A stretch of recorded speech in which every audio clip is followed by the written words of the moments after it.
আল্লাহর কাছে ৬টা জিনিস কখনো চাইতে ভুলবেন না। যখনই আপনি দোয়া করবেন তখনই ৬টা জিনিস চাইবেন, যখনই আপনি চলবেন, উঠবেন, বসবেন, তখনই এই ৬টা জিনিস আপনি চাইবেন। কারণ এই ৬টা জিনিস যদি কোনো ব্যক্তি পেয়ে যায় তার জীবনে আর কিচ্ছু দরকার নাই এবং আখিরাতেও আর কিছু দরকার নাই। মানে এই ৬টা কাজ দুনিয়া এবং আখিরাতে সফল হওয়ার জন্য তার জন্য যথেষ্ট। এই জন্য আপনি সবসময় উঠতে, বসতে, চলতে, ফিরতে এই ৬টা জিনিস আপনি চাইবেন। ১ নম্বরে আল্লাহর কাছ থেকে আপনি সুস্থতা চেয়ে নেবেন। সুস্থতা, শারীরিক সুস্থতা।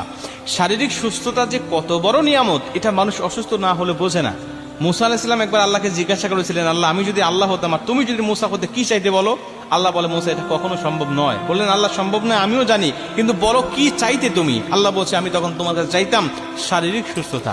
মুসা আলাইহিস সালাম বলছে, আল্লাহ, আমি তাহলে তোমার কাছে শারীরিক সুস্থতা চাই, কারণ কি চাইতে হয়, কি উত্তম চাওয়া এটা আমি জানতাম না, এখন তোমার কাছ থেকে আমি কায়দা করে শিখে নিলাম। আল্লাহ, তুমি আমাকে শারীরিক সুস্থতা দান করো, এটা আল্লাহর কাছ থেকে চেয়ে নিতে হয়। আপনি চাইবেন আল্লাহর কাছে শারীরিক সুস্থতা। ২ নম্বরে হালাল রিজিক আপনি চেয়ে নেবেন।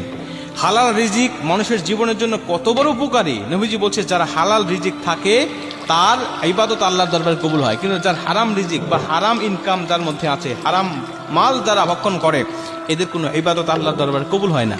আর হালাল রিজিক দুনিয়াতেও মানুষকে সুখময়, শান্তিময় জীবন দেয় এবং পরকালেও আল্লাহ পাকের জান্নাত চেয়ে পেয়ে যায়। এজন্য হালাল রিজিক ইনকাম করার চেষ্টা করতে হবে এবং আল্লাহর কাছ থেকে চেয়ে নিতে হবে।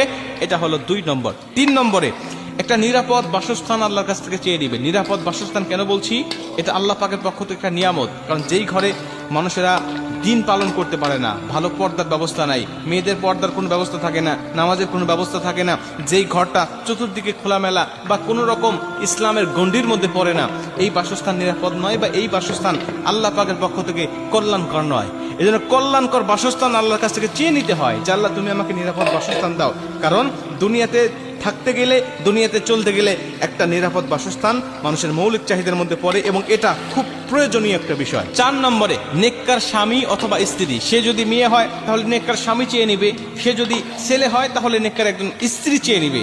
কারণ নেককার স্বামী স্ত্রী যার কপালে পড়ে, যার থাকে, তার দুনিয়াটাও জান্নাতি সুখ মনে হয় এবং কিয়ামতের ময়দানেও সে জান্নাতে যাওয়ার জন্য তার জন্য সহজ হয়ে যায়।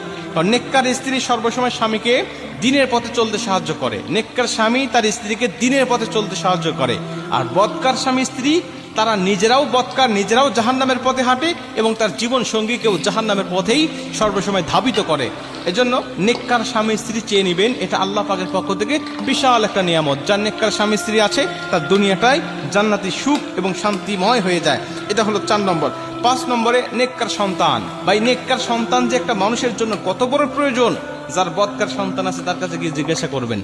নেককার সন্তান দুনিয়ার জমিনে বাবা মার মুখ উজ্জ্বল করে এবং কিয়ামতের ময়দানে নেককার সন্তান বাবা মাকে নিয়ে জান্নাতে চলে যায়। আর বদকার সন্তান বাবা মার মান সম্মানটাকে একেবারে ধূলিসাৎ করে দেয় এবং কিয়ামতের ময়দানে আল্লাহ পাক যখন এই সন্তানকে জাহান্নামী বলে আখ্যা দিবেন, ঘোষণা দিবেন, তখন ওই সন্তান বলবে, বা আল্লাহ, আমার বাবা মাকে নিয়ে আসেন, আমি তাদের মুখের উপরে পা দিয়ে জাহান্নামে যাব। কেন? কারণ তারা আমাকে দিনের পথে পরিচালিত করে নাই, নামাজ, রোজা, হজ, যাকাত শিক্ষা দেয় নাই, আমাকে ইসলামের পথে পরিচালিত করে নাই, বিধায় আমি তাদের মুখের উপরে পা দিয়ে জাহান্নামে চলে যাব। এই জন্য বদকার সন্তান দুনিয়া আখিরাত দুটোই নষ্ট করে দিবে আপনার, আর নেককার সন্তান দুনিয়া আখিরাত দুইটাই গঠন করে দিবে। এই জন্য নেককার সন্তান চাইবেন কিভাবে? আল্লাহ নবী ইব্রাহিম আলাইহিস সালাম যেভাবে চেয়েছিলেন, রব্বি হাবলি মিনাস সালিহিন, রব্বি হাবলি মিনাস সালিহিন বলে বলে আল্লাহর কাছে দোয়া করবেন। এটা হলো ৫ নম্বর। এবং ৬ নম্বর হলো আল্লাহর কাছ থেকে আপনি ঈমানের সাথে মৃত্যুটা চেয়ে নেবেন।